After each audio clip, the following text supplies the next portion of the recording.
From the south of the city, where there's a column of Russian armoury. I'm Alex Crawford and I'm Sky's special correspondent based in Istanbul. Look at that sheet of flames, and that has happened within minutes, and now it's coming from both sides and it's moving this way.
Tonight on The Wrap, Tinderbox Britain, firefighters tackle major blazes across the West Midlands.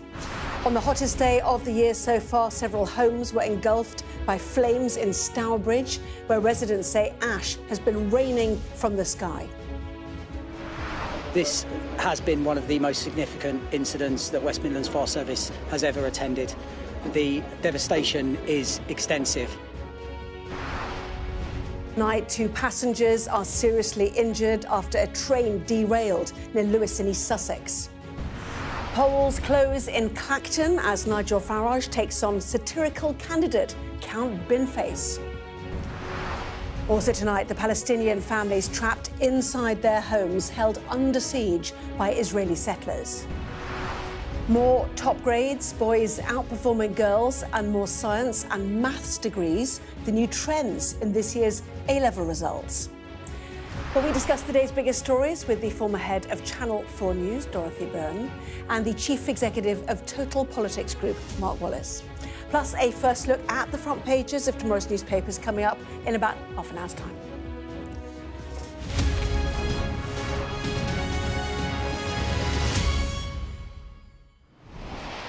Well, hello and good evening to you. Dorothy, Mark, welcome to both of you as well. So homes have been burnt to the ground in Stourbridge in the West Midlands today after a grass fire quickly spread through neighbourhoods. A child and 3 firefighters have been taken to hospital, and residents have described ash raining from the sky.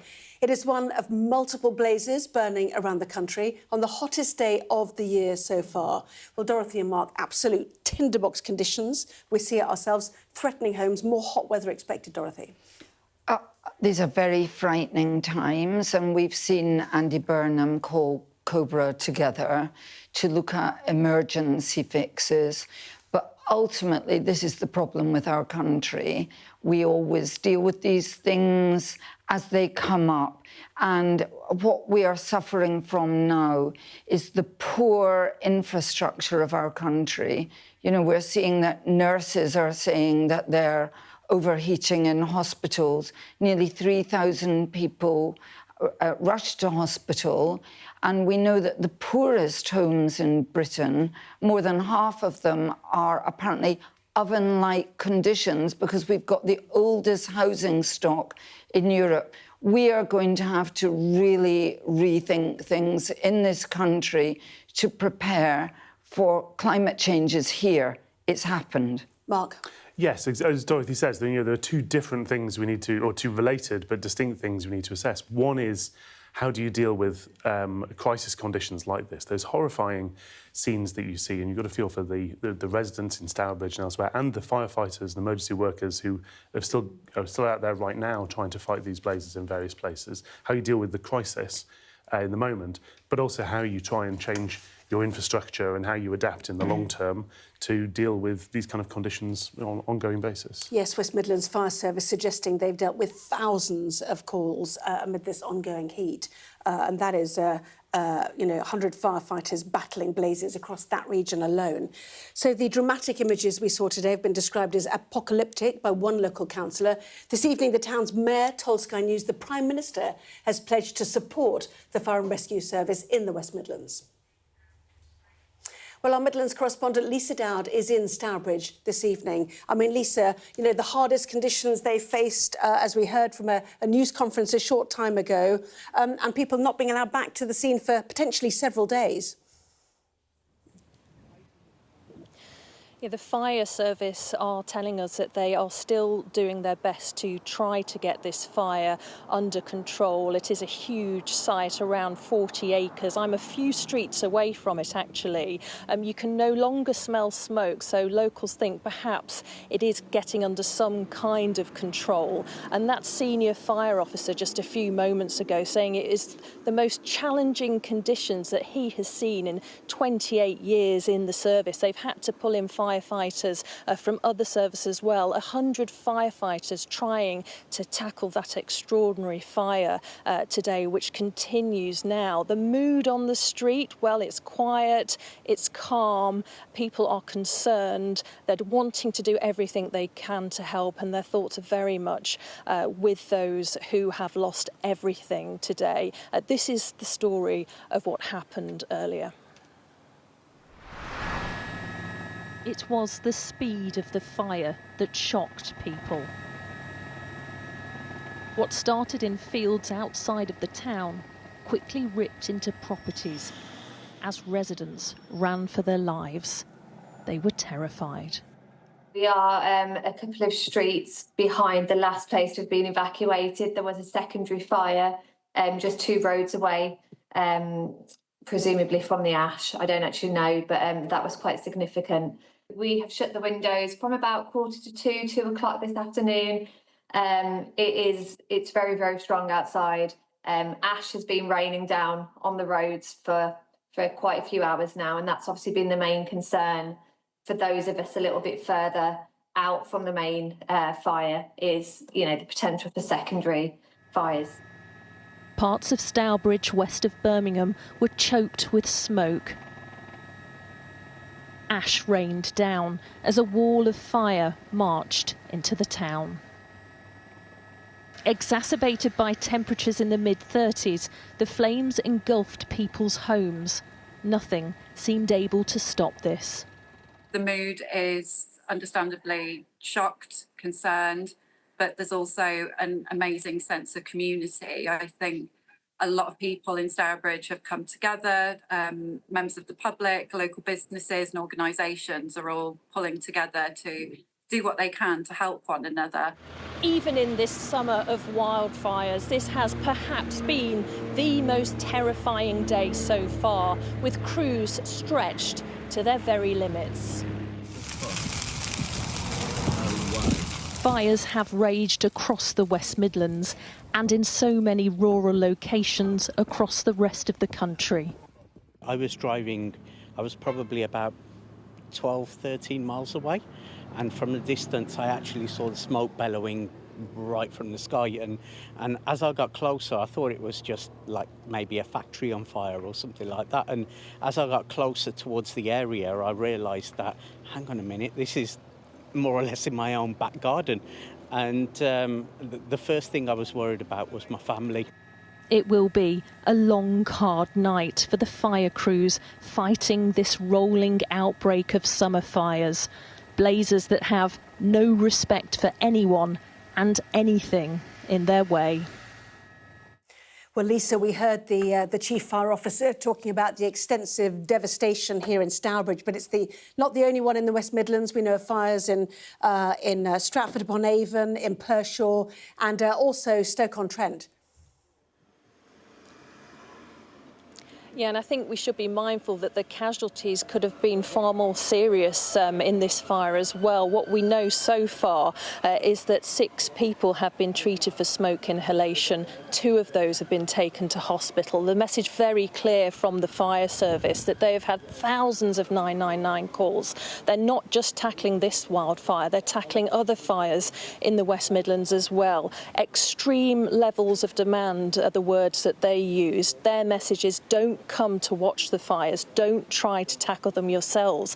The message clear from other services as well, as you said, in Staffordshire and Warwickshire as well. Their message is, don't have garden bonfires, don't light disposable barbecues, don't discard cigarettes. All of these can easily cause a fire in these tinder dry conditions. The main message though is for people to avoid the area because some of these roads could be closed for a number of days, they've said. Many thanks for that. Mark, there by the grace of God go many people in the UK right now looking at these fires, because we all look outside. It is a beige landscape we're looking at. Yes, there are parts of this country that are going to come up this weekend to 2 months without a drop of rain. And that, exactly as you said, sets these tinderbox conditions. Things can spread incredibly fast once they start. I think we're not accustomed to this at all, really, in this country, with some of the scenes we're used to maybe seeing in the United States of America, where you saw some of those wildfires in California or sometimes in Australia. I think culturally, where people don't have that knowledge of quite how quick these things can spread. And just as your correspondent was saying, these things can start in all sorts of ways. Yeah. Barbecues, fires, cigarettes. We were talking earlier about bits of glass sitting out in the sun with dry grass. And of course, although we haven't seen this in this country, there have been allegations in Canada over the last few days about people deliberately setting wildfires as well. Which so once something like this begins, it can run out of control incredibly quickly. Yes, Cobra meeting obviously this week. Is a reset needed? We see that in an interview just before we came on air, actually, on Sky News, the region's Mayor Richard Parker said the Prime Minister has pledged to support fire and rescue services in the West Midlands with any additional resources they need to battle several of these large wildfires. But yet on the continent, in southerly areas, you've got to have no trees around your properties. I mean, is it time to really radically think about how we live? Yes, we don't have fire breaks. We still have grouse moors. I think we need to think about that. One thing I've been thinking about is the huge fall in the number of firefighters in this country. In the past 20 years, there's been a fall of nearly a third in the number of firefighters. That's because houses have actually become much safer because of European safety laws. But now I think we're going to have to think of having more firefighters again, not to fight house fires, but to fight houses on fire. I think we need a total rethink. Well, Steve Wright, General Secretary of the Fire Brigades Union, has said after looking at what we've seen in Stourbridge, in South Wales and elsewhere around the UK, he says it is imperative we increase the resilience of the Fire and Rescue Service, recruit 5,000 more firefighters and provide adequate PPE so our members can tackle these incidents in the safest way possible. You know, the drain down or the drawdown of financing of our public services, you know, still thousands more firefighters required, suggestions that they can't get, you know, the more modern kit to protect themselves. Once again, you know, the Treasury sitting there with bills, you know, accumulating. Bills are plenty on all fronts, and of course we're currently spending more than we've ever spent on the state as a country, and we're borrowing to do it, and we have the highest record high tax burden at the same time, and that's where these difficult choices start to come in, from the Prime Minister all the way down to regional mayors and others. As you say, this is also a different type of firefighting. You know, I can't pretend to be an expert in firefighting, but the fact is that really good news over the last 20, 25 years about the reduction in the number of domestic house fires and mostly the number of casualties and injuries in domestic house fires has been really positive. If the fire service is going to have to start dealing more with wildfire blazes, that is a different type of thing. It requires different hardware, requires different quantities of firefighters in different places. Most obviously, you know, when you have a rural blaze, that's a very different matter to where you have people concentrated in urban and suburban areas where a lot of people, more people are living. And Stourbridge residents saying, you know, we are an urbanised area, but right on the edge, you know, of where you hit countryside, and that's what's happened here. Yes, more akin to what we see in the US, Canada and Australia, for example, in terms of their firefighting capabilities. Yes, I would say, I mean, Dorothy touched on a really interesting point, which is this is also partly about the question of the management of landscapes. You know, you go to Greece, you go to Spain, you go to Italy, there are legally mandated fire breaks through areas of woodland. There are a lot of farmers in this country who've been out there choking off smaller fires when they break out by digging their own, ploughing up their own fire breaks, who essentially go unheralded. But it's also, I mean, that question of grouse moors and so on, there has been a big trend in this country to stop controlled burn back of undergrowth on moors in this country. There's been a big trend towards rewilding. Both of those things do have a downside, which is they make fires also harder to control and reduce because there's more tinder out there. Yeah, we need to move on. Apologies, we can come back to this, I know, a bit later on. But let's go to another story which also broke today, that 2 people are in hospital with serious injuries after a train derailed near Lewis railway station. British Transport Police have declared a major incident, and investigators are assessing whether the hot weather could have been a contributing factor. Well, Phoebe Southworth is in Lewis this evening. So bring us up to date with what happened here and what they think the cause might have been. I know it's too early to say, really. Yes, a major incident here in East Sussex. Just to catch everyone up, it did all take place just before 4 o'clock this afternoon. A train was going from London Victoria to Eastbourne with about 150 passengers on board. It then derailed between Haywards Heath and Lewis, which is where we are here in East Sussex, and 3 carriages came off the track. We were very close to where it happened earlier tonight, and you could actually see 2 of the carriages on their side. And we know that in the aftermath of what happened, passengers were seen clambering onto the top of these carriages to try to get to safety. And we also learned this evening that some passengers were trapped and they had to be freed. So a very chaotic and fast-moving incident, which we were following very closely. Well, we heard earlier from the South East Coast Ambulance Service. They said that 18 people in total went to hospital, 2 took themselves and 16 were taken by the emergency services, and yes, 2 people seriously injured. We also heard from the British Transport Police, Chief Superintendent Dominique Ianu. She said that they are working with the Rail Accident Investigations Branch to try to pinpoint exactly what happened here, but she did nod to the extreme temperatures that we've been experiencing this week and the really high level of heat as part of these multiple heat waves the UK has been seeing. So we don't yet know exactly what caused the derailment of these carriages. Network Rail said they are still working with investigators, and we saw them earlier in high-vis going over to the carriages that had derailed and trying to work out exactly what had gone wrong and doing their evidence gathering. But as it stands, what we do know is that there's been massive disruption here in Lewis. No trains were allowed to run from locations like Brighton into the station here, so significant disruption to commuters, and we'll have to wait and watch in the weeks to come to see if there's any indication whether the hot weather could have been a cause of the derailment, and we'll have to see what the Rail Accident Investigations branch concludes. Phoebe, thank you very much indeed for that update. So many questions for the rail investigators, including, a picture you may have seen actually, which looks like a warped rail. What we don't know is if that happened during the course of the incident. We just don't know. We have to suspect, obviously, that it could be related to the extreme heat, but it would be wrong for people who are not rail accidents investigators to speculate. But it is a very significant question, because if there, then where else on our rail lines? Is that, I mean, there's an urgency to investigating this, isn't there? Of course, and we're fortunate in this country, firstly, very fortunate in this particular instance that while there have been a variety of injuries, at least 2 of them serious, that nobody's lost their life in this, and could easily have been an awful lot worse. A large number of people, even on a kind of off-peak rail service, there's a lot of people on the train travelling in a metal can at high speed. So we're fortunate that it wasn't a lot worse. But we're also fortunate that we have a well-established and reputable and trusted system for investigating accidents like this and doing it transparently. So we should find out what's happened to try and make sure it doesn't happen again. That investigation underway. Elsewhere, though, amber health warnings are currently in place because of the extreme heat, and latest data shows how the NHS is being seriously impacted. It is a summer surge, they describe, meaning A&E demand has hit a record high of 2.5 million attendances in July, and more than 800,000 incidents were handled by ambulance teams. That is the second highest number ever recorded outside winter.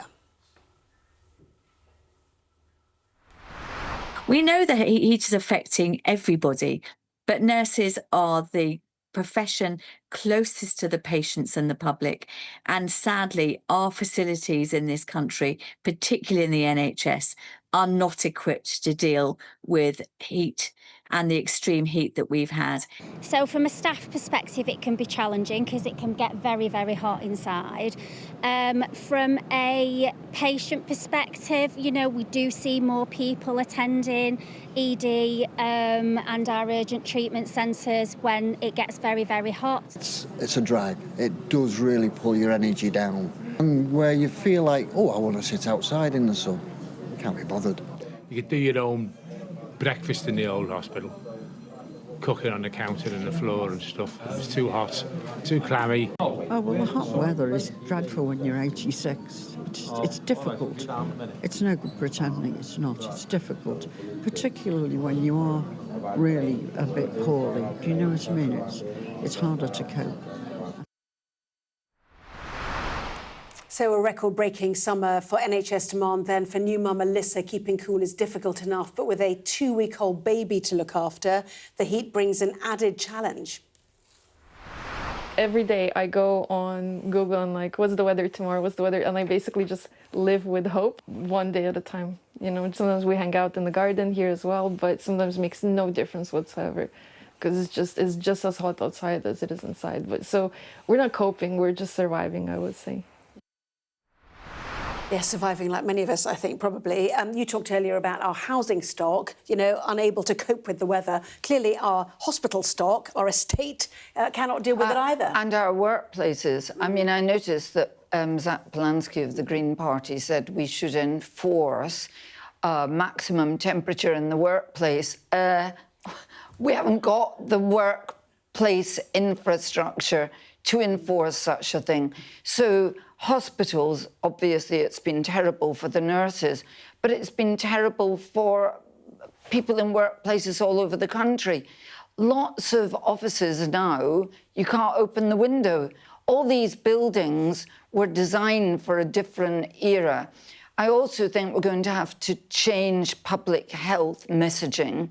We just have not given people enough information about what to do in intense heat, especially if they are very old and have any heart or respiratory problems. Yes, it's very dangerous, isn't it, for people who are suffering any conditions like that.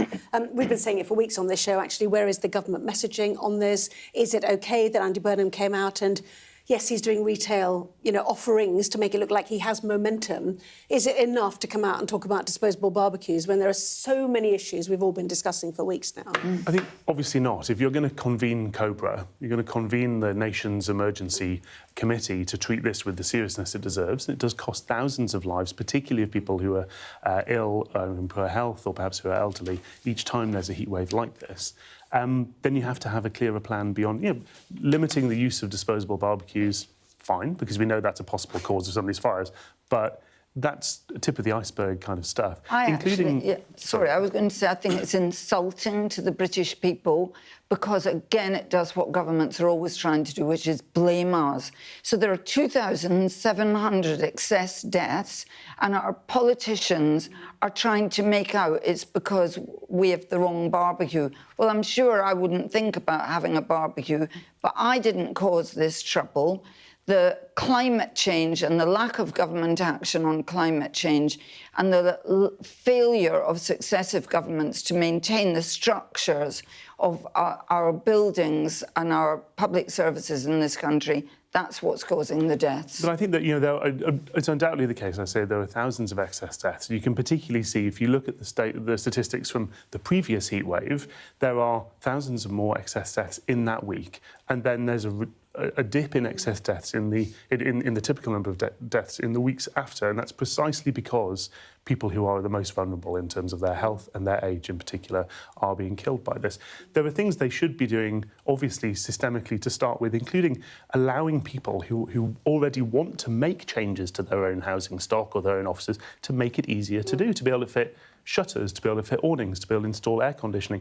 For some reason, we have a state that says this is all incredibly serious and you need to act and take it seriously, but continues to have a set of rules that even for those who want to make these changes already, it's harder, more expensive, or in some cases forbidden to do it, which seems bonkers. OK, well, let's get to a story that probably would have been our lead if it weren't for this extreme hot weather. And it is that polls have just closed in Clacton, where Reform leader Nigel Farage is trying to retain his seat in a very unusual contest. He triggered the by-election back in July after he faced questions about financial support that he received. His main rival, the satirical candidate Count Binface, who has pledged to abolish VAR in football and nationalise Dell. Well, let's go live to Clacton and who I like to call our by-election king, our chief political correspondent, John Craig. John, have you got news already? Tell me more. Well, I can tell you some numbers about turnout, Anna. It's quite respectable for a by-election. It's estimated at 43%. A lot of by-elections these days are below 40. The Greater Manchester mayoral count was, OK, it was only a mayoral count. That was only 25%. 43% is the guess at this stage, obviously not confirmed. At polling stations, 39%. Postal votes, 72%. Now, I have covered so many by-elections when Reform UK has moaned about the other parties getting a lot of postal votes. I suspect they've probably got their act together now, because 72% for postal votes is quite high. At the general election, when Mr Farage had a majority of 8,400, the turnout was 59%. But of course, and as you said, what makes this by-election, I think we can... unique is a word we perhaps overuse, but it is unique in that there is a record number of candidates for any parliamentary election here. Let me show you this. Look at that. That is the ballot paper. 34 candidates. That is a record. It's about a metre long.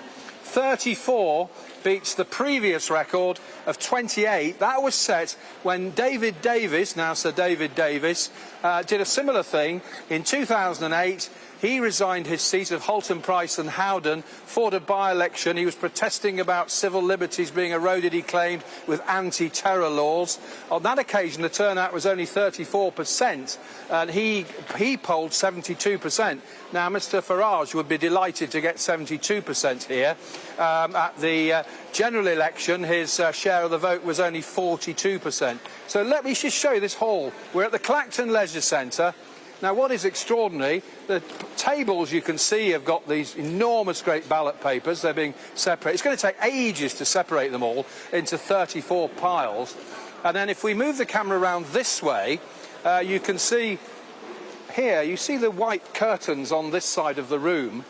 Normally when you come to a by-election, of course, the candidates all get up on the stage and the winner's announced and the winner makes a speech. There's no stage here because they couldn't find one big enough. The candidates are all going to be lined up against those white curtains there. And, well, all the signs are that Mr Farage will be returned as MP for Clacton. And he voted in the constituency here this morning, and he had this to say about the contest. Many more of our voters than we knew existed, and we've met plenty of people against, but they're actually delighted that we've been round to see them and take part in proper democratic activity. The major criticism is the cost. We have offered to pay for the cost of this by-election in full, and I hope the government accepts our offer. So, Mr Farage there is talking about the cost of this by-election because there has been criticism to those who... he has described it as people versus the establishment, but critics have said it's a farce, it's a pantomime and so on, it's a waste of money. So he's saying let us pay for it. That, of course, is completely against the rules because, of course, you can't have one party paying for an election. But there's some suggestion that he might be allowed to make some sort of donation. We'll see about that. You spot Mr Farage's Clacton tan there. He told me he's been pounding the streets, doing his steps, thousands of steps a day. Well, he certainly picked up a tan in the Clacton sunshine.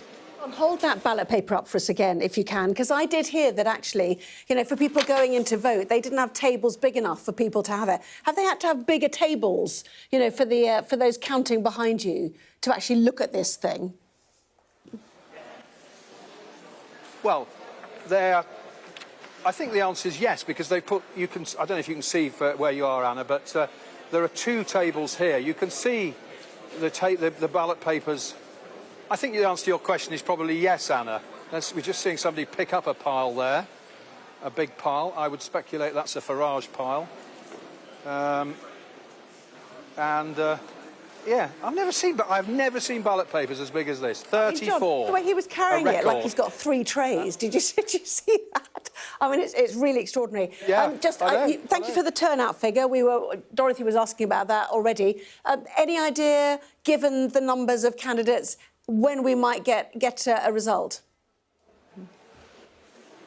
That is the question a presenter always asks me at every by-election well, count. I know. You know I do. The answer is the council have said... It's normally when we get beyond midnight, Anna. The returning officer and the council here reckon between 5 a.m. and 7 a.m, probably nearer 7 a.m. That wouldn't be a record. I remember the Hartlepool by-election was 10 past 7. I think that was during COVID, as I recall. No, we're in for a long night, Anna. Can I just say to everyone, don't go to bed. We're hoping to be talking to our friend Count Binface at some point, and obviously Mr Farage as well.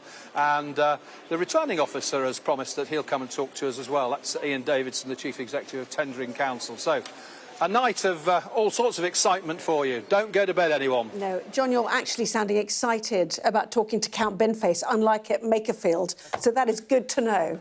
I'm looking forward to that very much indeed. John, more from you. You know, a plenty tonight, no doubt about it. Dorothy and Mark, Labour, Bridget Phillipson, chair of the Labour Party, they've all got their messaging in early, to be fair, commenting on polls closing. Nigel Farage spent 38 days fighting a bin in his most desperate attempt yet to deflect attention from the sleaze and scandals engulfing him and his party. A Conservative Party spokesman said Nigel Farage called this fake by-election in a desperate attempt to draw a line under the question surrounding his fishy £5 million donation, which he denies being fishy, obviously. Whatever the outcome on Friday, this stunt has not done that. Does it matter that the major parties did not decide to stand? Because apparently Farage's messaging after this will be that, you know, those parties have abandoned Clacton.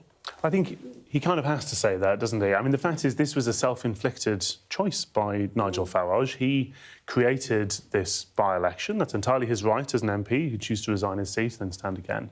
But it might have come as a surprise that the other parties weren't going to stand if David Davis's by-election in Holton Price and Howden almost 20 years ago now hadn't happened. But it did happen, and the other parties didn't stand, and they did make a laughingstock of the by-election as a result. So that they should have seen that coming. I mean, I would say on the topic of the cost, so the government was very public in rejecting Reform's offer to pay for the cost of that. It is notable that when David Davis called his by-election, the then government minister who was calling for him to have to pay the cost of it was one Andy Burnham. So times have changed a little bit. Yeah. I think, frankly, if they're offering to pay for the cost to alleviate the burden on taxpayers, we should let them. Yeah, but, well, it's the printing costs of the mammoth ballot paper, you know, this... yeah, so it costs twice as much to print this ballot paper as normal ballot papers. It's 3 foot long, but also, you know, national insurance has gone up. We have to pay tellers, and there's, you know, postage costs keep rising, and the leaflets being posted out, the cost of by-elections... Yeah. At least they haven't had to pay for a stage, because there isn't one big enough. Yes. The Clacton tan, has it backfired on Nigel Farage? How does he come out of this, do you think? I don't think you can make a lot of beating a bin. I mean, even Nigel Farage can't do that. I am a bit concerned about Count Binface, it being the hottest day of the year. Yeah. It must be really awful to be Count Binface today. But I think he has made a mockery of democracy by holding this ridiculous by-election. And, of course, there may be another one soon, because the Standards Commissioner may decide that his acceptance of the £5 million donation, which he didn't declare, means that there has to be a third by-election for the people of Clacton. I feel very sorry for them. Which I think would raise... It is entirely possible that there'll be that you know, Nigel Farage is found by the Standards investigation to have breached parliamentary rules sufficiently that they'll then open the door to a recall petition. Count Binface fans or fans of other supporters of other political parties or people who just oppose Nigel Farage may sign that petition and force another by-election. There is an interesting point there in which, if that does happen, it does start to get a bit sticky for all involved, because everyone who said this by-election's been hugely expensive, etc., is then going to be back out saying they want another by-election, presumably. Yeah. Which just caught a glimpse of John Craig interviewing Count Binface. It went completely viral. It was absolutely hilarious. I urge you to seek it out, and I urge you to stay up to watch it again. The estimate is 43% turnout, which does seem high, does it not, for a by-election? So clearly there's a level of interest here. How that washes up, of course, we'll bring that to you 5 to 7 a.m, potentially. Worth watching all those interviews overnight, though, I think, don't you? Yeah, I think that kind of turnout suggests a bit of a Binface surge. Yeah, or I suspect there'll be quite a lot of people for that bin. OK. We won't know till it's over, as I say. Lots more still to come. Front pages coming up next. Back in a moment. Ooh.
jubilation in the streets, while some emotional. This is a political victory for Prime Minister Modi and his Hindu Nationalist Party. I'm Neville Lazarus and I'm Sky's reporter based in Delhi. Companies like these are helping India in its trajectory to be a serious player in space exploration. Sky News, get the full story first. Well, I think Britain is traumatised today. Oh, well done, we're on. Apologies. So, time now to see what's making the front pages of tomorrow's newspapers. We'll get your thoughts on that in a moment. Let's start with The Times, reporting on the wildfires sweeping across Britain, which caused a child and several firefighters to be sent to hospital. The Daily Mirror leads on the fires in the West Midlands, which destroyed homes as temperatures soared to 38.1 degrees, making it the hottest day of the year so far. The Daily Mail also reports on that story, with residents forced to flee Inferno, their headline. Well, The Sun leads with the train derailment in East Sussex, which left 2 people seriously hurt. The Daily Star also reporting on that, which says around 40 passengers were on board the train. The Metro reports that 2.5 million people visited A&E in July, a record for a single month, thanks largely to heat-related complaints. The Financial Times hears that the AI company Anthropic's flotation on the stock market in October will mark a record for an IPO, an initial public offering, possibly exceeding $2 trillion, would you believe?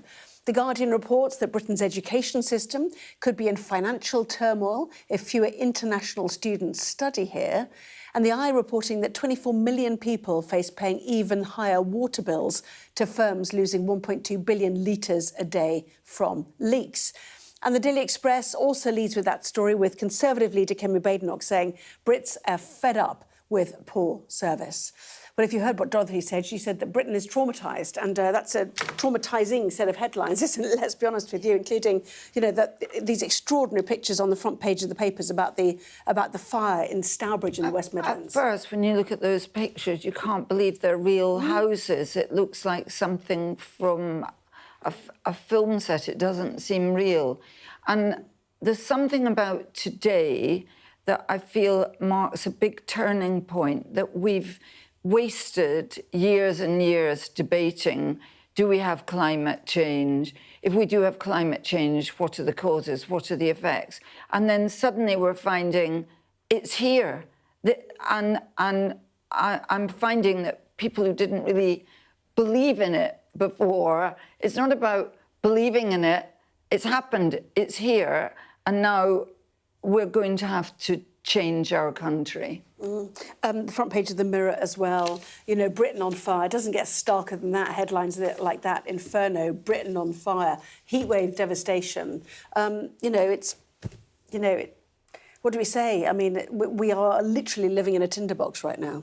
Yes, and you know, without any sign of a change in the weather coming round anytime soon, that's going to continue to be a risk in all sorts of places. There are, you know, these scenes are shocking enough. There are firefighters around the country right now fighting numerous wildfires in different places. As we mentioned earlier, there are farmers who are going out digging and ploughing fire breaks across their own farmland.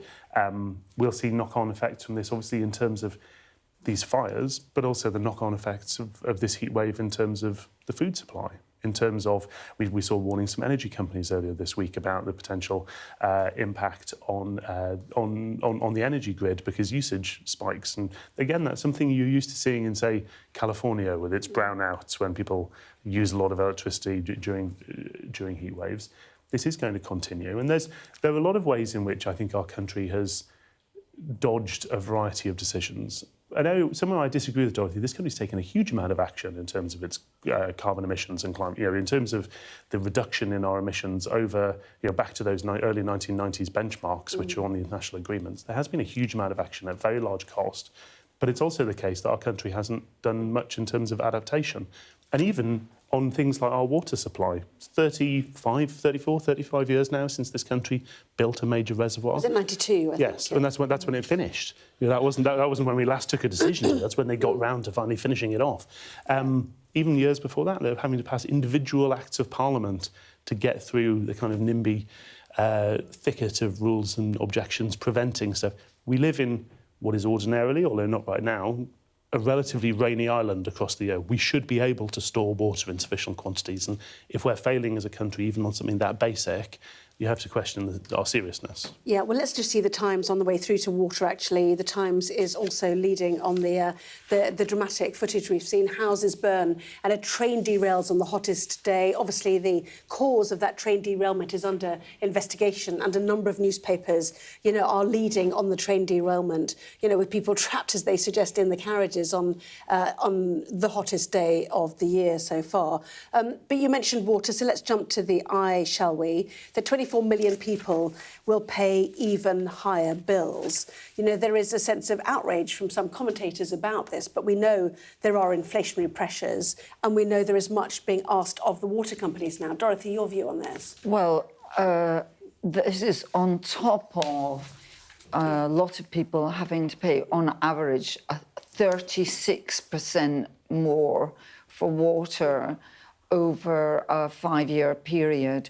And inevitably, people look back.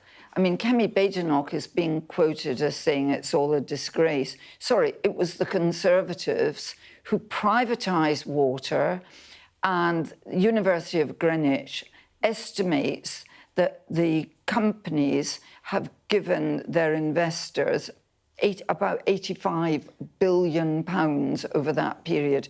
That money could have been spent to stop the loss of water that we have every day, and to get proper infrastructure for our water. It's another story about infrastructure. Well, what you hear from those on the left are, how can you privatise a monopoly? It's just a ridiculous idea. Look what happens elsewhere in the world on this. You know, don't hand out rewards for failure, which is the Daily Express, if we look at that headline, which means the fat cats, which is an argument we've heard for decades now, and also about dividend payments, dividends often to pension funds, which, if you're lucky enough to have a pension, you'll be grateful for.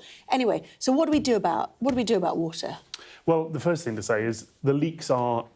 I just don't think people appreciate... I mean, you see a number like 1.2 billion. I think it's quite hard for people to imagine and realise quite how massive that is. If you think about the amount of fretting there is about, for example, the current kind of meme argument where people fret about water being used by, say, data centres, that is minuscule compared to the amount of water that we actually...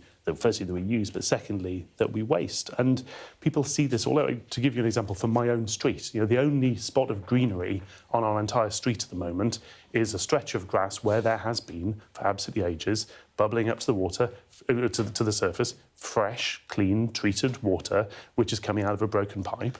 And there's a nice little... Someone has paid attention to it. There's been half a dozen reports, one of which is mine. There's a little blue arrow painted on the pavement pointing at it, just in case you can't see the only bit of water for 500 miles in the middle of a drought. And that's about it. Thank you very much. And there's plenty of places where that's the case. Some of that is about antiquated infrastructure. Some of it is about, you know, frankly, things like rewards for failure are a serious problem. But I also question, you know, the idea that we nationalise the water system, that isn't going to make it cheap, it isn't going to plug all the holes, it isn't going to change it. If there's a prospect, you know, if the government's going to make a case for that, it has to be the prospect that they will then get on with it, which will involve, guess what, an absolutely large heap of money to start solving. Yeah. Victorian sewage and water system is what we heard for years post-privatisation of it. Right, we've got two stories. We can only do one of them. One is that 40% of men are arrogant enough to think they could compete in the next Olympics. And the other one, which might be pertinent to you, is that university inclusivity is in the spotlight after the row about Professor Ade. And I know you've just ceased to be president of the, is it the Murray Edwards College at Cambridge? Yes. So do you want to... You choose. Which one do you want to do? Well, I think the Jason Ade story has so many fascinating aspects to it. He has been condemned for actually being stupid. But in fact, many people would see him as very clever because he's manipulated a system which failed at various stages in his career to call him into question. And it's not just Cambridge University that has a lot of questions to answer here. It's all the other universities as well. We cannot believe a single thing he ever said that he did or was, by the way. And it just seems extraordinary that it's so easy to pull the wool over people's eyes at great universities. And we do need investigations at every single university that is involved. I feel sorry for the students. I notice that academics at these universities are saying, oh, it has been really bad for them. But the students who he supervised say that he failed to give them proper teaching. They got bad marks. And when they complained, he said they were racist or they were accused of being racist. And that's a disgrace. I know you want to come in. We haven't got time to talk about it. Investigations underway, clearly, into all of that. But as you suggested, many universities need to investigate what happened. But, you know, an interesting takeaway for what has been a fascinating story. Now, Palestinian families in the occupied West Bank have been under siege by Israeli settlers for days, despite the Israeli military claiming to have moved the settlers on. That has led to criticism from the US ambassador to Israel, who described the settlers' actions as a horrific act of terror. Well, the Israeli Defense Forces says soldiers have been deployed to the area of Qusra to protect residents and maintain security. Let's get more. Our international correspondent Diana Magni has been hearing from the families of those trapped in their homes. The end for us is that we're not leaving these homes. We're staying here steadfast, even if we have no food, even if we have to drink salt water. We're staying in this house, even if they have to carry us out on stretchers and take us to our graves. A few days ago, when the siege started, I saw the military and the settlers dancing, praying and barbecuing together. Right now, the Israeli military fully supports the settlers. So what has made this story unusual, because this happens across the occupied West Bank, is the intervention of the American ambassador to Israel, who we know supports Israel, partly because one of the Palestinian families is, has American relatives. It's an American-owned property. So, what is of interest to you from this, then? Yes, I mean, firstly, it's unsurprising for a US ambassador appointed by the current White House. Mike Huckabee is no shrinking violet. He's not some, he's traditionally been very much on the right of the Republican. Samaria doesn't mean it doesn't. He doesn't even call it by the known names. Very much on the right of the Republican Party, traditionally, historically. The fact that he's coming out and saying this, firstly, I think he's demonstrably right about this. I mean, the fact is that this is an extremist force within Israeli society. A lot of Israelis themselves feel very strongly against the actions and of the kind of terrorist, violent elements of the settler movement. But you also have to question this White House being what it is. To what extent is this actually the United States effectively saying that they're annoyed, the president is annoyed because perhaps these settlers are a threat to his plan working out? And I'm sorry to say, we live in an age in which it might more be about a fit of pique and ego from the president rather than the actual rights and wrongs of the situation. Yes, I mean, some extraordinary pictures of settlers, literally hanging around, internationally condemned, to be fair. Israeli soldiers taking over a number of properties nearby as well, in order to keep the peace, presumably. So what do you make of it? Well, 76 Palestinians have been killed this year, and more than 120 Palestinian communities have been fully or partially displaced. So we're caring about these people now. What about all the other people? What is being done in the West Bank is accepted to be an international crime. And we also shouldn't forget that nearly 1,300 people have been killed in Gaza by the Israelis since the ceasefire. So to suddenly be saying, oh, we care about these people now, I find ironic. Yeah, election year, obviously, as well, so we'll keep an eye on that. Now, let's come back to the UK. For a third consecutive year, the number of A-level students getting top grades has risen and remains higher than before the COVID pandemic. And there were some interesting trends. More girls are taking A-levels overall, but boys are now achieving more of the top grades. And more students are choosing to study STEM subjects. 272,000 this year. That is up 14% on 2025. I know one of the newspapers is talking about this, but it's suggested that now the universities are having to fight for people to come to them because of the number of international students dropping. So actually universities who've said, I want AAB, are actually offering to BBB in clearing. So, I mean, what's the changes we're seeing overall in terms of what an A-level might give you in university now? Well, if you look at why it is that boys are doing better than girls, it's because they're doing the subjects where it's actually easier to get A-star A, and physics, maths. For some people. Famously easy subject. I'm sure if you have the right teaching, you can do it. But because there's a right or a wrong answer. And if you look at the statistics, they're extraordinary. 76% of people who take maths, physics, are boys. 74% of people who take further maths are boys. 63% of people who take maths itself are boys. And they're doing that because they know that's how you go and do a degree where you earn lots of money. And I think these figures are very, very disturbing, that we still have in this country too much of an acceptance of the idea that these hard science subjects, boys are better at them. In other countries, they don't have this. China, India, Russia, the same number of girls as boys take these subjects. So we really need to tackle that. But that's what lies behind boys overall doing better. I'm kind of interested by this. I agree that it's a good idea to encourage more people and more girls into studying STEM subjects, and particularly if there are these great career opportunities in that, then obviously some of that imbalance in the subjects that people choose will then flow through into earnings down the line, which is another reason to consider it. I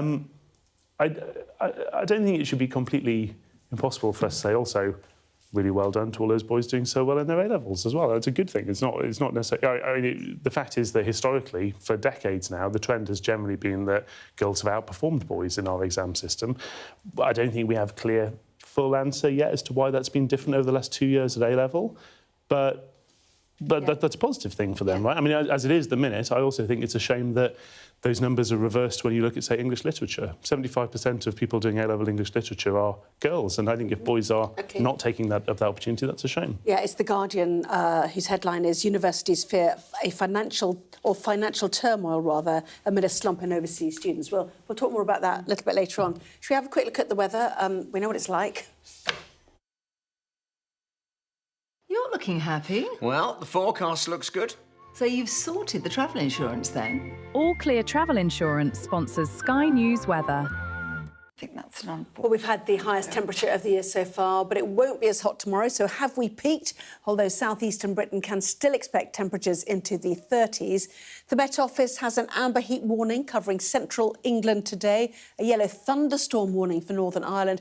Ireland has yellow heat warnings for eastern parts into tomorrow. There'll be another very warm start to the day. England, Wales, mainly dry with long sunny spells. Southwest, quite grey in places. All Clear Travel Insurance proudly sponsors Sky News Weather. Jubilation in the streets, while some emotional. This is a political victory for Prime Minister Modi and his Hindu Nationalist Party. I'm Neville Lazarus, and I'm Sky's reporter based in Delhi. Companies like these are helping India in its trajectory to be a serious player in space exploration. Sky News, get the full story first.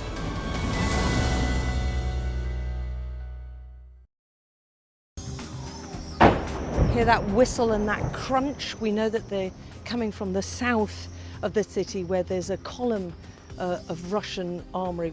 I'm Alex Crawford and I'm Sky's special correspondent based in Istanbul. Look at that sheet of flames, and that has happened within minutes, and now it's coming from both sides and it's moving this way.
Tonight on The Wrap, Tinderbox Britain. Firefighters tackle major blazes across the West Midlands. On the hottest day of the year so far, several homes were engulfed by flames in Stourbridge, where residents say ash has been raining from the sky. This has been one of the most significant incidents that West Midlands Fire Service has ever attended. The devastation is extensive. Polls close in Clacton as Nigel Farage takes on satirical candidate Count Boniface and many others. And we look into the US Immigration and Customs Enforcement's controversial plans to introduce the use of electric shock gloves. So discussing the day's biggest stories then with the former head of Channel 4 News, Dorothy Byrne, and the chief executive of Total Politics Group, Mark Willis. Plus a first look at the front pages of tomorrow's newspapers coming up in half an hour's time.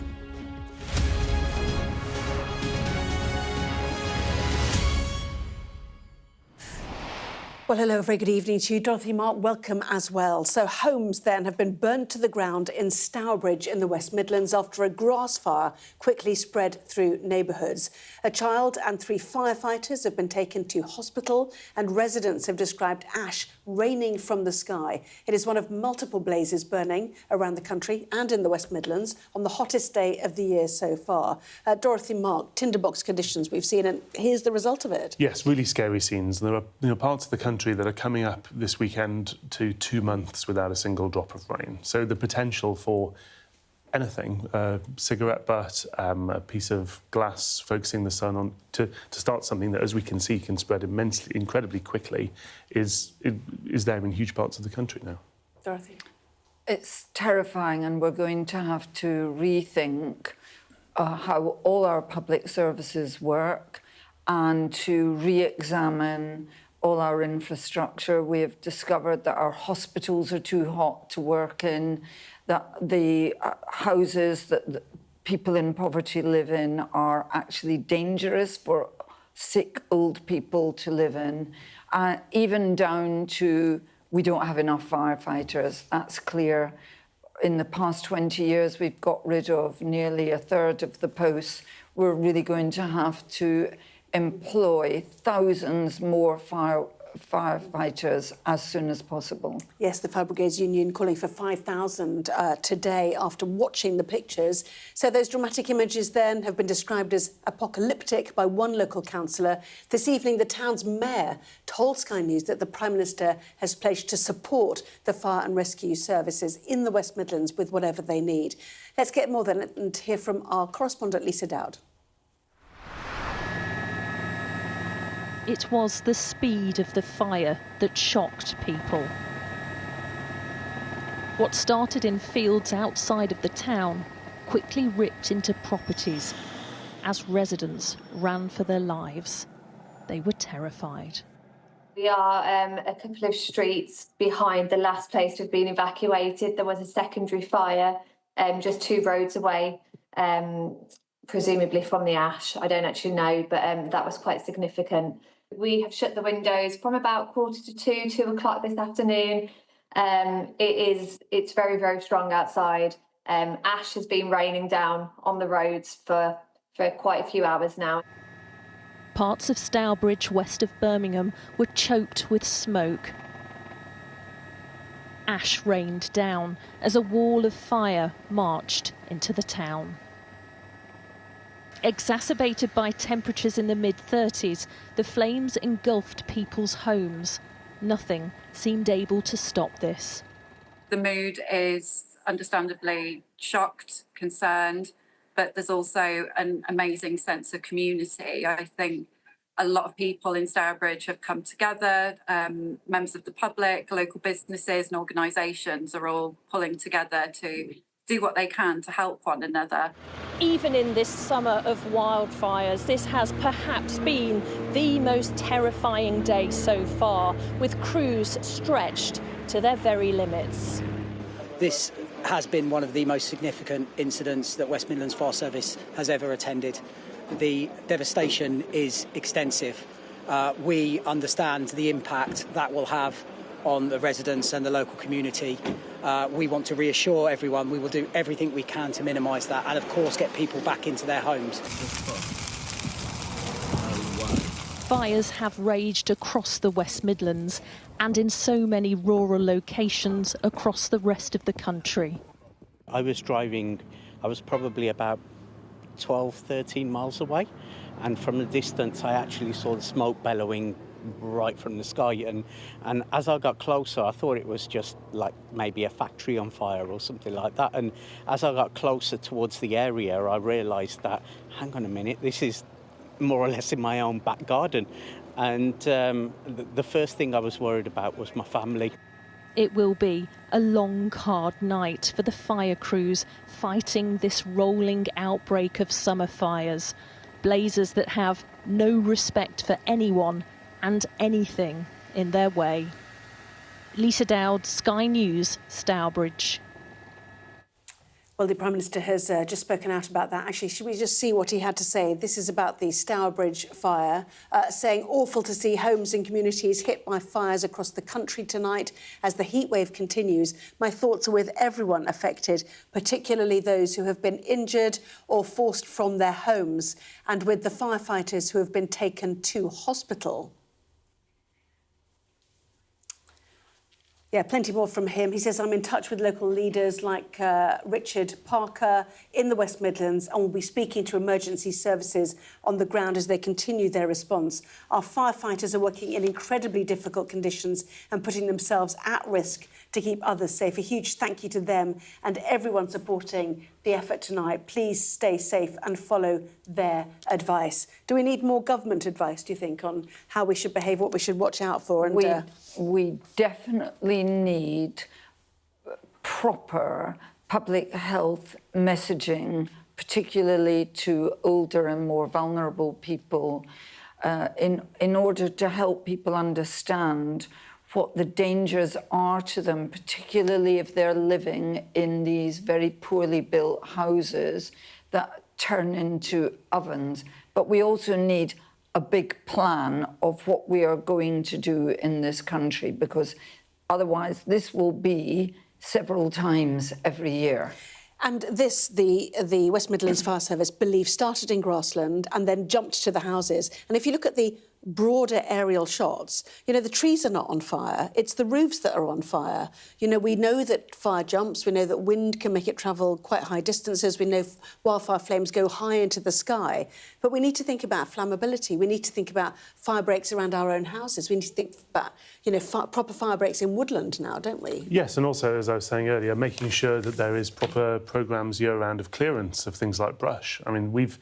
But the messaging now is leave the brush because it's good for wildlife, and actually, you know, we need to support wildlife as well. True, but I hate to say it because it's kind of very fashionable for people to rewild things and stop control burn back on heathland and so on. But the fact is that people working in those areas and in those kind of sectors have been saying for several years there are dangers to this. The fact is, if rewilding sounds nice, but if it ends up in a circumstance like this with lots more what is basically tinder heaped up in various parts of the country, if you had systems of land management where there was previously controlled burn back to reduce, to reduce that tinder factor, and now there isn't, sometimes through public policy, sometimes through fashion, sometimes through investor choice as well, people who, and public pressure often. If you don't do that, there are risks to this. And I'm not saying that's related to these specific fires, but it is something that we've seen already happen in this country, and we need to rethink how to manage. Dorothy was saying earlier about hotter, drier countries tend to have fire breaks more commonly. For example, this country hasn't had that so much. Yes, 50 metres around a property. In France, you know, you can't have trees, for example. I mean, Keir Starmer was famous for having a review on just about everything. Andy Burnham is making, you know, what you might describe as retail offerings. This time it was about disposable barbecues. You know, shops should pull them from the shelves. What would you like to? I mean, you talked earlier about the list, some of the lists of things we need, but we need resilience strategies, don't we? In terms of water, firefighting, the health service. We don't have the infrastructure. We don't have the strategies, we don't have the plan, we don't have the public services. And that is not Andy Burnham, that is decades of different politicians who have failed to make this country resilient against climate change. There's also an underlying reason why we don't have any of those things, or we don't have enough of each of those things, which is the fundamental driver of resilience, whether it's infrastructure, whether it's private resilience, whether it's individual person's health in their home, is prosperity. The fact is we have insufficient growth, we have insufficient productivity, and ultimately the one thing that comes down to the building block of any successful, healthy, secure country is cheap and plentiful energy, which we fail to provide. People who are in their 80s and 90s in this heat wave, in most developed countries in the world, would reasonably expect to be able to air condition their homes. If they can afford to do it, we currently restrict them in planning rules all over the place to stop them doing it because we think it's somehow bad. That has to change. Well, let's go to another bit of breaking news we had earlier today, which is a train derailment, which may or may not also be linked to the hot weather. 3 carriages derailed near Lewis in East Sussex. If we look at the pictures, you can definitely see a buckled track. What we don't know at this stage, and I know rail investigators will be looking closely, is if that was caused by hot weather or if it was caused by this incident. Certainly, the Lewis MP, James McCleary, said that he's been raising concerns recently about the condition of the track in the area due to the heat. Rail industry sources said images from the site of the crash suggested that parts of the truck had buckled. Well, you can clearly see in the pictures it's buckled. We need to find out urgently what caused it. That's what it looks like to us. I think one of the things in Britain, when there's a terrible accident, we have a great investigation, but it takes ages. and we can't afford to wait for some excellent report in months and months' time. We need a swift feedback on the likely cause here because there are other tracks. Oh yeah, the whole of the network's been heated up. Yes, look, this could be potentially nothing whatsoever to do with the heat. It could be a freak accident or something related to wear and tear on the system. It could be something directly related to the tracks themselves. You know, the fact is that tracks are built to some extent to expand and contract with hot and cold temperatures because that's what steel and other materials does. It could be due to the nature of a sustained drought because, as mentioned in the Telegraph, Professor of Geotechnical Engineering at the University of Southampton points out that you can also have subsidence in the level of a trap. We don't know yet. It is true that much hotter countries than ours have railways that work. So there are ways to do this. Yeah, and just a quick thought on the NHS. We had the warning overnight from the Royal College of Nursing that nurses have been passing out and even admitted because of heat exhaustion. Now we've got this, the figures of this surge in July. I think it was 2.5 million, cases, appointments because of, heat-related difficulties of people. So, that's another big area that you've already mentioned. Yes, and we're actually lucky that schools are not in operation at the moment because so many of our schools are not well built. We will have to look at our hospitals to see what we're going to do next year. OK, the heat continues. I did see some rain on the forecast next week, but we will watch and wait for that and see if it makes any difference to the brown conditions we're all living in. Now, polls have closed in Clacton, where Reform leader Nigel Farage is trying to retain his seat in a very unusual contest. He triggered the by-election in July after he faced questions about financial support that he'd received. His main rival, the satirical candidate Count Binface, who is pledged to abolish VAR in football and nationalise Adele. He's a big fan of our chief political correspondent, John Craig, who's in Clacton for us. I'm hoping you'll speak to him soon. This is a monster ballot sheet, though, isn't it, John? Yes, here it is, Anna. 34 candidates. If I hold it that way, you can see just it's about a yard or about a metre long. 34 candidates. Somebody called 77 Joseph at the top, right down to someone called Mark Wilkinson down at the bottom. I must admit, we heard him recording something down on the seafront a little earlier on. Didn't really understand a lot of what he had to say, but never mind. He's on the ballot paper. Now, I can bring you an exclusive here, Anna. I've never, ever interviewed a returning officer at a by-election count before. This is Ian Davidson, who is the Chief Executive of Tendering Council, the acting returning officer here tonight. And you have somehow got to meet this challenge. Indeed. Now, Anna Botting, our presenter, was asking a little while ago, have you got bigger tables than usual? Absolutely, we've got double tables. So some of the challenges have been including postal votes, because getting that amount in, so sending them out to the postal votes, then envelopes to be able to return them. Then we've had to put double tables on, as you can see here, in order to challenge. More staff in order to obviously to be able to manage the process through. And actually the cost of the ballot papers has been about 4 times as much as it was in the general election because of the sheer increase in the size. And so how much is that? So the total election is going to cost is up to around £250,000, possibly a little more. Government, for the most part, cover that cost, although not all, because we have a number of our own costs to bear with it as well. Now, Mr Farage, of course, his political opponents have said this is all a waste of money, public money. He said we've offered to pay for it, but that is highly irregular. You can't really have one political party paying for an election, can you? No, absolutely not. I mean, and that would be seen to be inappropriate because it would seem to be biased. So we certainly wouldn't accept it, and nor would government. So that's why we get paid by government. If it was a county election, the county council pays, and so on and so forth. But so no political party will be paying for the election. It will be paid for out of the public purse. What do you think about Mr Farage doing this? His opponents have called it a stunt, a farce, and it's to dodge parliamentary scrutiny by the Standards Commissioner and so on. do you sometimes think, or have you thought, oh, really, this by-election's not necessary at all, it's a waste of everyone's time? So I'm not going to comment on that because I'm the returning officer. But what I will say to you is that whenever we are called on to run a by-election or an election of any type, we're ready to do it. The one thing I will say, though, is actually it's an opportunity to tell you about the great things of tendering, what a wonderful place it is, but also some of our challenges. So it's really important that we have our MP in Parliament fighting for us. So, for example, we've got the most deprived area in England, which is here in Clacton. It's not in the north, it's not in a great inner city, it's here in Jaywick. One-word answer, please. Do you think we're going to be back here with another by-election in a few weeks or a few months' time? My one-word answer is going to be more than one word. It'll be, if they call it, I will run it. OK, thank you very much. So that's a real insight there into the challenge of running a by-election with a ballot paper as long as this, Anna.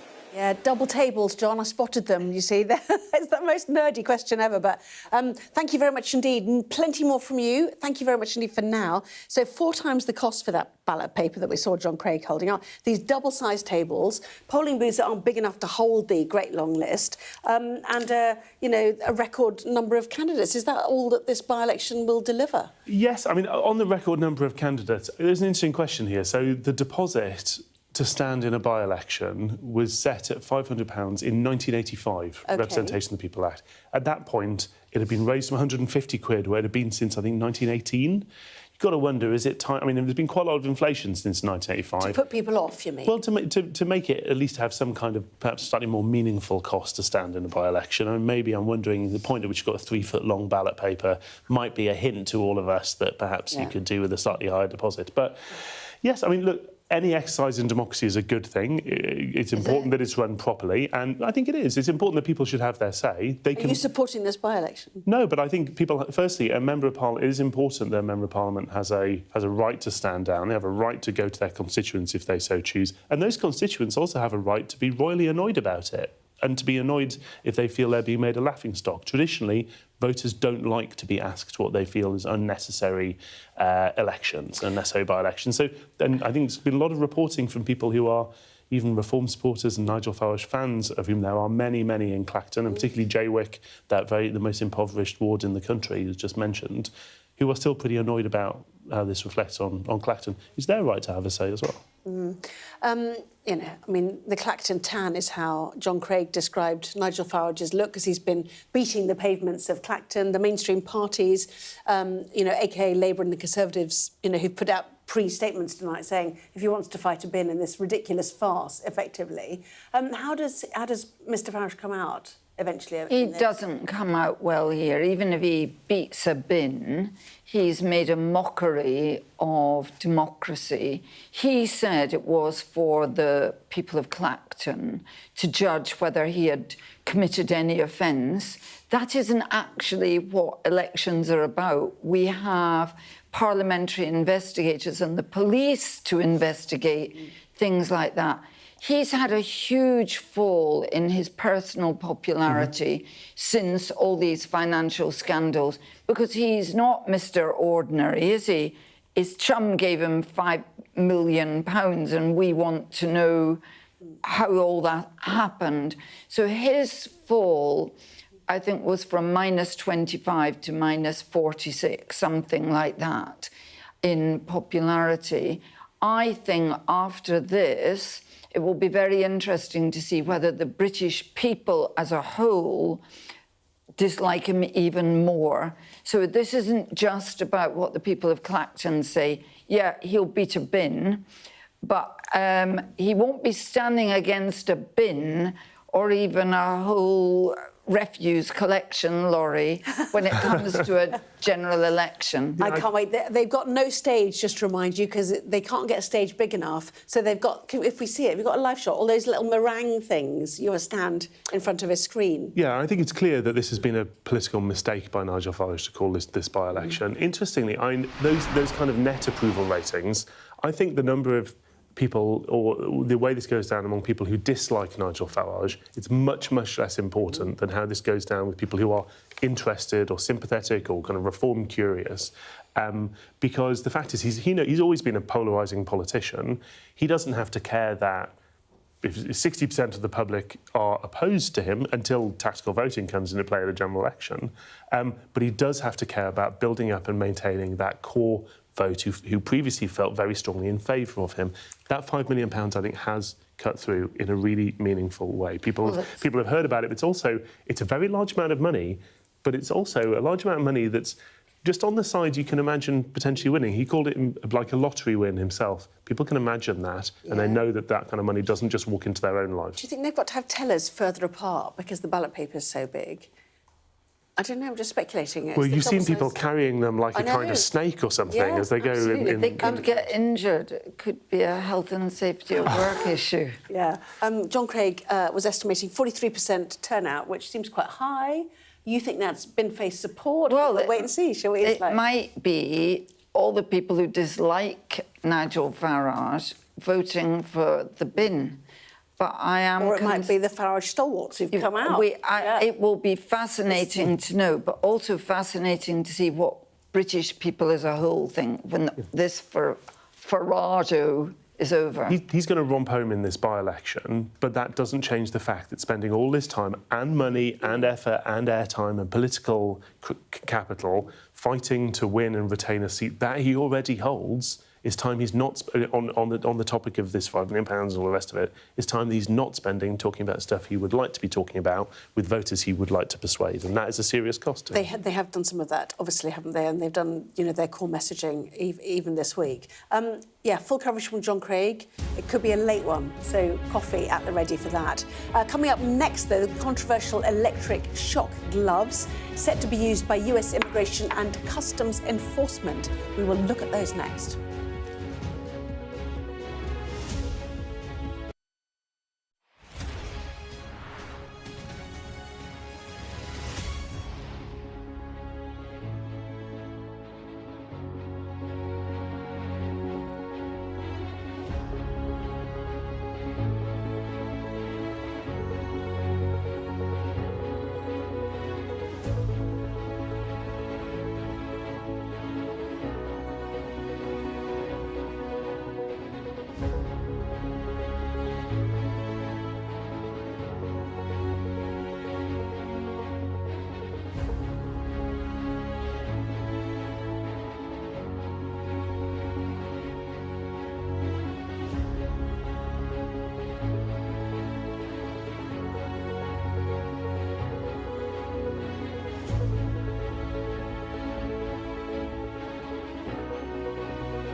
What's the best thing about being a Sky News journalist? Who's funnier? Being a Sky News journalist. A special edition of The World with me, Yalda Hakim. Pakistan has the right to respond. You're like, what? A historic day here today. Congratulations, this is a huge moment. But what happens now?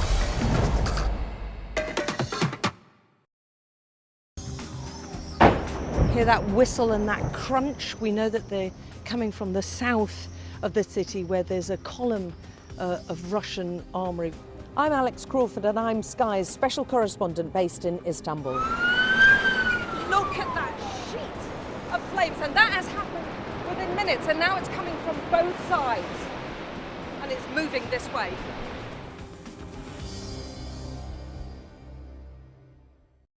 The best thing about being a Sky News journalist? I'm going to take you behind the scenes here for Election Night Live. They have gone up and up. Being a Sky News journalist. Ed Conway, Sky News, is anyone going to talk to us? Mortgage rates did go up very sharply during your time in office. Here it is. First off, just the scale of what we're looking at. Our data shows it's been happening. Question is why it hasn't been stopped. Now, US Immigration and Customs Enforcement's plan to give officers gloves that deliver painful electric shocks have been labelled unnecessary and cruel by Democrats. The department's expected to spend between $10 and $20 million on what have been described as conductive distraction and de-escalation devices. Here's Olive and Akida Linehan from the Sky News Explains team with more. ICE agents might be getting electric shock gloves like this. Let me explain. Back with the gloves. The US government is planning to spend between $10 and $20 million on conductive distraction and de-escalation devices. That's according to plans from the Department of Homeland Security, which runs the immigration agency ICE. So, what do we know about these gloves? The company which makes them is called Compliant Technologies, LLC. Footage from their social media shows tutorials of different models of their electric shock gloves in action. The CTG5 gloves are activated using a button, and they need direct contact with skin to produce an electric shock. Yes, you've got to get quite near to somebody you're trying to apprehend, control or coerce in order to deliver that. They are entirely inappropriate for any law enforcement officer. There'll be a reason that they're not used elsewhere. But these ICE agents, we know that they are undertrained. We know that in the last, well, since 25, when Trump came in, they've actually killed 59 people. And we also know that 6,000 family units, as they call them, have been arrested. That is children. And it is utterly inappropriate that men wearing that sort of thing should be approaching anybody. It's completely uncivilised. America goes mad. Mark? Yeah, I think in any scenario, even if you were leaving aside this was ICE in this on this with the backstory exactly as you were saying, if you had the world's best trained, most disciplined, most law-abiding police force, I can't really see how this is more use than a taser. The fact is, this is something you have to be right up close to somebody. How is this more use than a taser? But that which puts allows you in people danger, to keep... doesn't it, if you're near exactly. it? How is this better than a taser, which allows to keep a distance, which takes someone down? We see our own police use that safely in order to protect the public. And then you add in the fact that ICE, frankly, you watch some of these videos. I was watching one earlier, a new video earlier today, of ICE gangs of ICE agents acting like a street gang, where their issue seems to be, people drive past. It's the land of the free. They have constitutional free speech. People drive past and shout abuse them out the window, as is their right as American citizens, and they chase them, and their first act is a gun in your face. And that is a serious issue. The fact is that, it's starting to feel like the opposite of virtue signalling. This is vice signalling. Right? They want to show, when the Democrats criticised it as being, was it cruel or unnecessary, it's starting to feel like that's the point. That's part of the vibe of the Trump administration. Well, not deterrence, but just showing that they are going to act this way and people won't, and nobody will be able to do anything to stop them. And that's as an Atlanticist, as someone who believes that we need a free, healthy, democratic, interested in the outside world United States of America for the positive good of this world, it's incredibly distressing and depressing and infuriating to see an administration act unconstitutionally, abusively, eroding what that republic is meant to be about. OK, Yeah, fascinating stuff. So, to the newspaper, should we take a look at the front pages of tomorrow's newspapers? Let's start with The Times. It reports on the wildfires sweeping across Britain, which caused a child and several firefighters to be sent to hospital. Also talks about the train derailment too. Daily Mirror focusing on the fires which destroyed homes as temperatures soared to 38.1 degrees, making it the hottest day of the year so far. Britain on fire, they tell us. Daily Mail uses the headline Inferno with more dramatic pictures from Stourbridge in the Midlands. The Sun leads with the train derailment in East Sussex, which left 2 people seriously injured. The Daily Star says around 40 passengers were on board the train. The Metro reports that 2.5 million people visited A&E in July, a record for a single month, thanks largely to heat-related complaints. According to the Eye, 24 million people face paying even higher water bills, to firms losing 1.2 billion litres a day from leaks. The Daily Express also leads with that story, with Conservative leader Kemi Badenoch saying Brits are fed up with poor service. The Guardian reports that Britain's education system could be in financial turmoil if fewer international students study here. And the Financial Times hears that the AI company Anthropic's flotation on the stock market in October will mark a record for an initial public offering, an IPO as they're known, possibly exceeding $2 trillion. Wow. Dorothy, looking at those newspapers, many with different headlines, they are all heat-related, largely, apart from the last couple on education and so on. You've got fires, train derailment potentially buckling because of the heat. You've got A&E cases as well, and you've got, you know, water bills and how we pay for them. Yeah, we're really waking up as a country, aren't we, to the effects of climate change.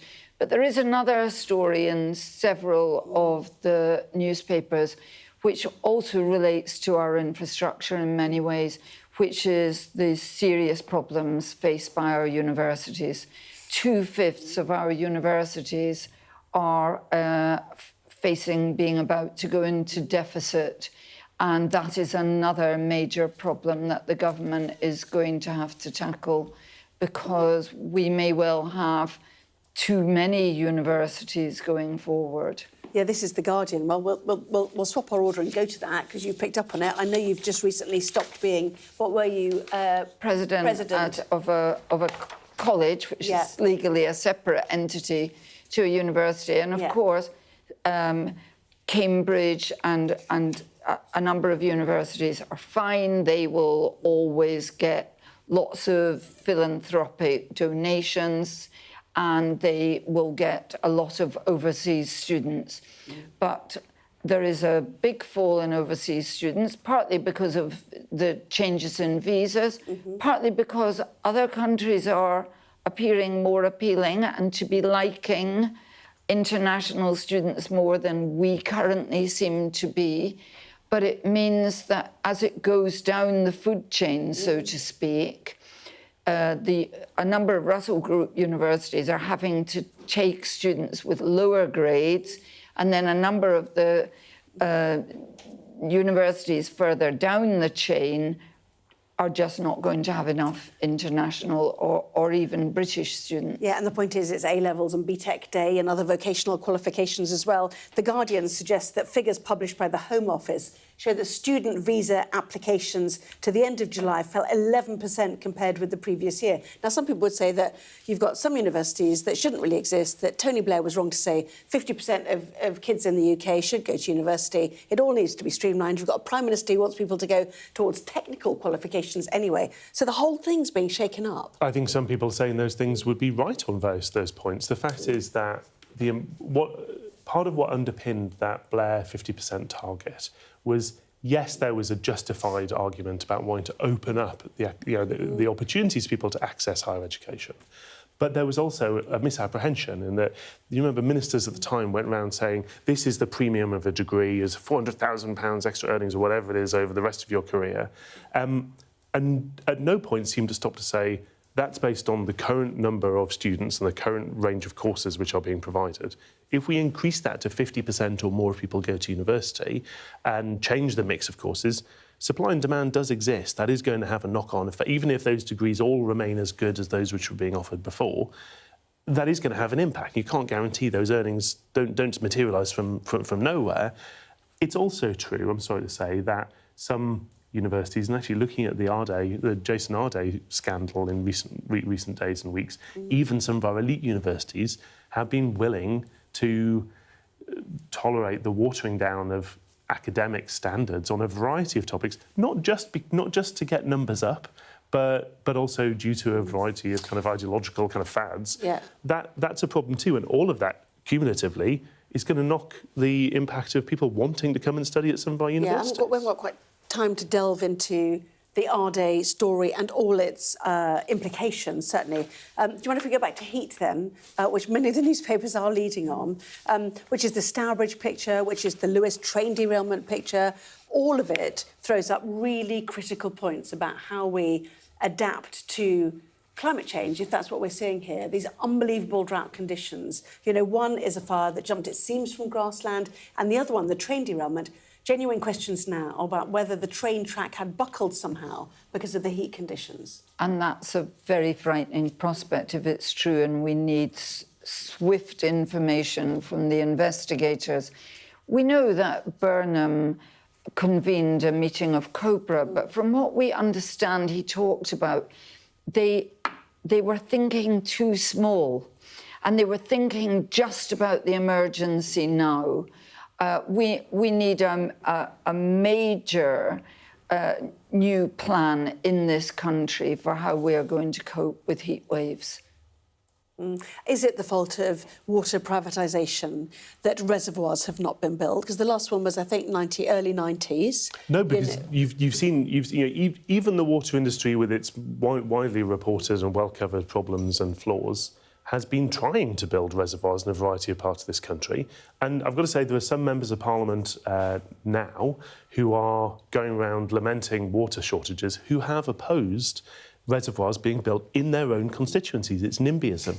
And this was an issue for governments before water privatisation. Back in the 70s, all the way up to the 60s and 70s, Parliament was having to pass individual, effectively tailored, personalised acts of Parliament to legislate for the building of reservoirs because people were using the planning system, NIMBYism, kind of 50, 60 years ago, and all the way through to prevent this happening. We need to grow up a bit and be serious. We need to have water. We need to have infrastructure. And the fundamental problem, the fundamental route to deal with any kind of natural disaster resilience, we need to be richer as a country. That's the fundamental thing which makes you secure or insecure when a crisis happens. We need to have water, and according to the Eye, we need to pay more for it. 24 million people face paying even higher water bills, to firms losing 1.2 billion litres a day from leaks. There are questions for, the water industry, Thames Water, we know as well, and its, financial sustainability. There are so many areas for Andy Burnham to look into now that are broader than the please don't use a disposable barbecue, which came out of the Cobra meeting. So does he need to think bigger, do you think? He needs to think bigger, but on water companies, you can't just sit there and vaguely float the idea of us spending £100 billion to buy back the water companies. We now need to develop a plan of what we are going to do to bring water companies under responsible political control. It's not up to water companies to decide whether or not we should have reservoirs. That was politicians' jobs. Margaret Thatcher made the huge error of privatising the water companies. How we get out of that is what Andy Burnham has got to work out. I've got to say, I think £100 billion, I suspect, would be the tip of the iceberg in terms of the cost of that. This is what you see with nationalisations on every front. And the fact is you're nationalising a system, an operation, liabilities, and then investment response. And I question whether, looking at the public finance they currently are, as to how that's possible. Ultimately, this has to come down to growth. There's a reason why wildfires, earthquakes, whatever they might be, in a poor country cost an awful lot more lives than they do in a rich country, and that's not because a disaster is more severe. It's because resilience from a state and the private sector and individuals and families are all made better. And ultimately, We have to get our economy growing to be able to do any of this. Yeah, it's going to become mot du jour, isn't it? Resilience, I think, probably, given all of these elements we're discussing. Plenty more still to come on the next part of our newspaper, including how women are buying themselves cheaper lab-grown diamonds. Buying themselves is the bit we don't like so much, but back in with that.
Jubilation in the streets, while some emotional.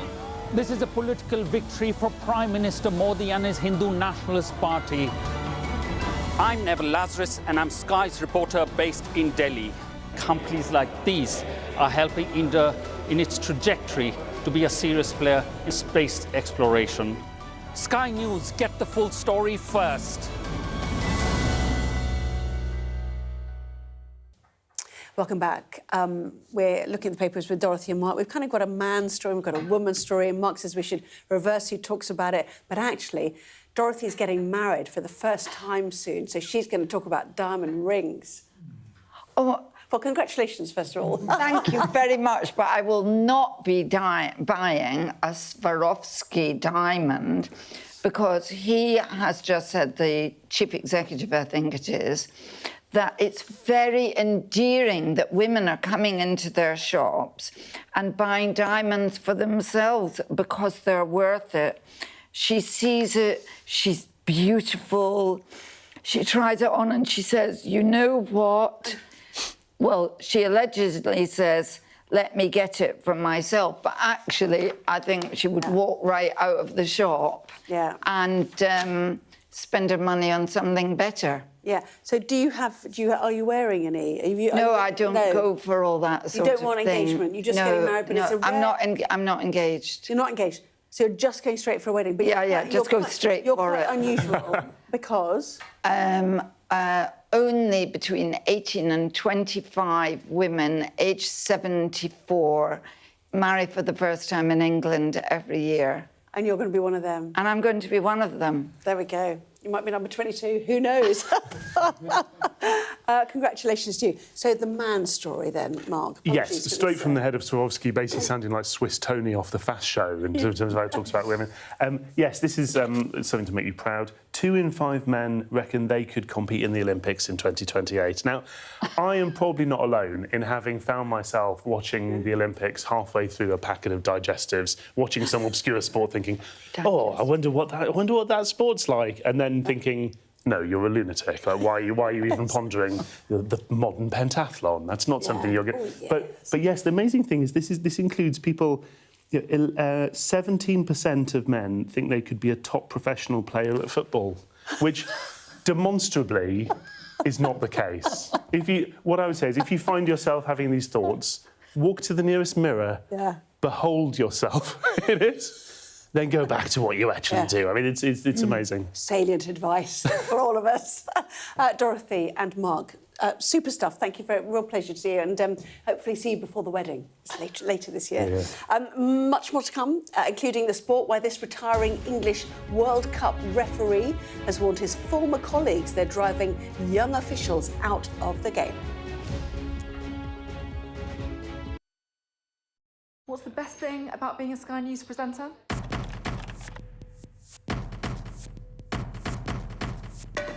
We've done the work and the reading, so you don't have to. Being a Sky News presenter. Hello and welcome. Westminster, the heart of British politics. I'm so sorry about what happened to you. So what on earth is going on? It's not true. Can I tell you what I think? It's really unusual. Mornings with Richard and Frost. Let's crack on. Let's get started. Liberation Day. By popular demand, here we are. Donald Trump. It is quite the story. Wherever it goes, on Trump 100, we go with it. Can you tell us who you're looking for? Unbelievable we've come to this. Are you overstating the reach and significance of this deal? Not like you said it. From the UK. Why don't you go back to your country where you have a major migrant problem? It was 10 feet from him, and all of a sudden the shots rang out. People impacted. I'll tell you on another day on the podcast what that was all about. Join us wherever you get your podcast. The data and forensics team is a multi-skilled unit dedicated to providing transparency in journalism. We followed a social media trail that led us to Bristol, where a confrontation between protesters erupted into a full-scale riot. Here it really is pitched battle skirmishes, hurling missiles, throwing punches. We gather, analyse and visualise data to tell data-driven stories. Sky News has been given exclusive data. Sky News has seen 72,000 posts used in this way. Elon Musk says it is, quote, a viper's nest of radical left Marxists who hate America. I think we would generally be called far right, sure. It's called Return to the Land, and they invited me in. Its founder says he is building a fortress for the white race. I kind of want to ask you, after seeing this, do you think what we're doing is immoral? I'm Tom Cheshire, Sky's data and forensics correspondent. We're trying to see as much as we can. We're in an area that's just been reclaimed. Mr. Zuma, Sky News. People are directly protesting. The whole neighborhood has rallied around her. It's been impenetrable to journalists over the last 2 years of war in Sudan. I've been waiting for this for 2 years. It doesn't feel like a big homecoming. It was never going to be pretty. War isn't pretty. What's the best thing about being a Sky News journalist? Who's funnier? Being a Sky News journalist. A special edition of The World with me, Yalda Hakim. Pakistan had the right to respond. You're like, what? Historic day here today. Congratulations, this is a huge moment. But what happens now? The best thing about being a Sky News journalist? I'm going to take you behind the scenes here for Election Night Live. They have gone up and up. Big Sky News journalist. Ed Conway. Sky News, is anyone going to talk to us? Mortgage rates did go up very sharply during your time in office. Here it is. First off, just the scale of what we're looking at. Our data shows it's been happening. Question is, why it hasn't been stopped. Well, time for Sport Now. Here's Mike.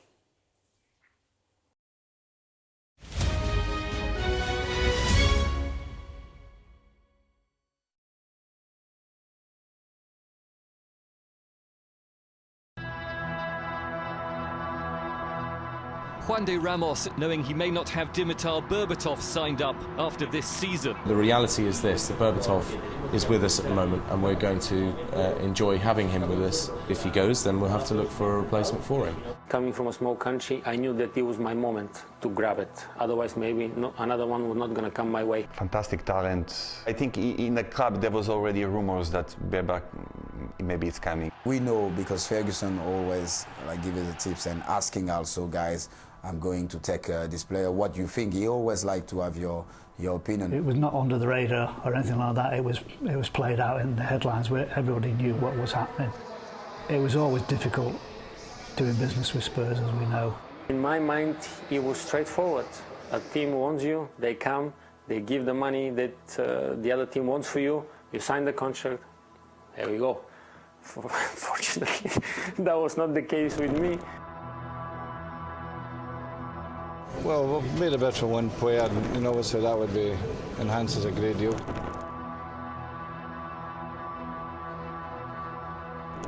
Sir Alex Ferguson arrived in South Africa as part of Manchester United's pre-season, but events at home have become more pressing.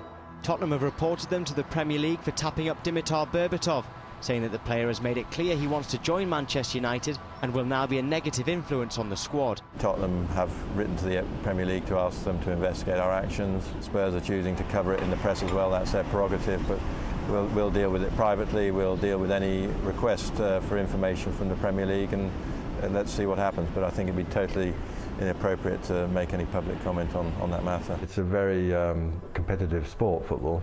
And the transfer business is very competitive, so you have to go down there, you have to have thick skin and just get on with it. I didn't feel that we'd done anything that was untoward, really, or not best practice. I would have kept Daniel informed exactly where we were at, what was happening, and what our thinking was. I have notes of all my conversations and calls with him, so I could, that would be a record there. I think when you're dealing with Daniel Levy and Tottenham, he did what was best for Tottenham. We won't let people walk all over him just because Manchester United came in and said, right, we want Dimitar Berbatov. It was always going to be difficult. I think Daniel Levy at that time was proving to be a hard negotiator, and I think at times quite frustrating for someone like Sir Alex to deal with. Did you speak to Daniel Levy? I make it clear that now is the next step in my development. I need to go to make it happen for me. So he knew, we spoke, sometimes it was more calm, sometimes it was more voices raised. When you are new in a negotiation like this, like I was thinking, what is going on here? I mean, where am I? Do I need now to be more vocal and strong in my position? Do I need to relax and let my agent do the talking and stuff like this? It was fast.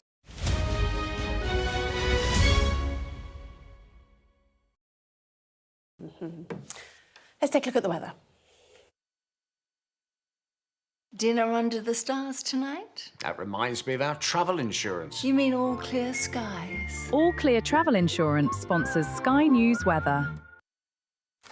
So we've had the highest temperature of the year so far, but it won't be as hot tomorrow, although southeastern Britain can still expect temperatures into the 30s. Met Office has an amber heat warning covering central England today, a yellow thunderstorm warning for Northern Ireland.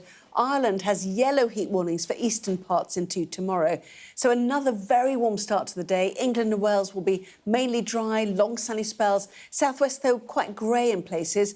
Cumbria may catch the odd shower too. Elsewhere, sunny spells, scattering of showers, concentrated over Scotland, where some may be heavy and thundery. Central and southern England may stay mostly dry and sunny through the morning. Elsewhere, expect sunny spells and a few showers, mainly in the north and west. All Clear Travel Insurance proudly sponsors Sky News Weather.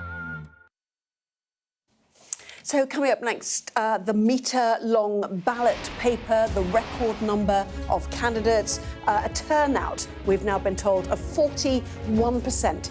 Yes, it is the Clacton by-election, billed as Nigel Farage versus Count Binface, but there are 34 candidates there. John Craig, our chief political correspondent, will bring you that result and interview some of the leading candidates as well, coming up after this.